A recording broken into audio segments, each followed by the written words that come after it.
Sixth Sense Summit is a gathering of startups, industry heads, VCs, Hexagon people, where we essentially have the conclusion of our 12-week program where we have startups present their solutions and we pick a winner and we continue a journey with them post Sixth Sense.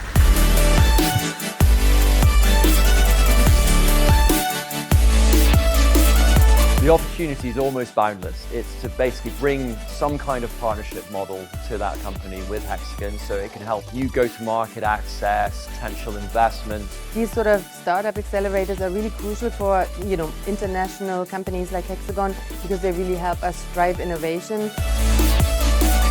I think the biggest opportunity for the winning startup is to let Hexagon help them get more traction in the market. So really achieve their business goals in terms of market penetration. We have a phrase that we use in Sixth Sense, which is 1 + 1 = 3. How have you worked with Hexagon with their existing technologies, coupled with yours, that actually produces something that is greater than the sum of the parts? We hope to continue working together with Hexagon and go together to market with our solutions and really see growth and success. There's been a lot of work that we've put into it, a lot of great collaboration, and to see that come together is really cool. Feels great. A lot of hard work the last 4 months and feels like it's paid off. There was a lot of awesome pitches, a lot of amazing technology that people were working on, so it was really awesome to be a part of such a great cohort.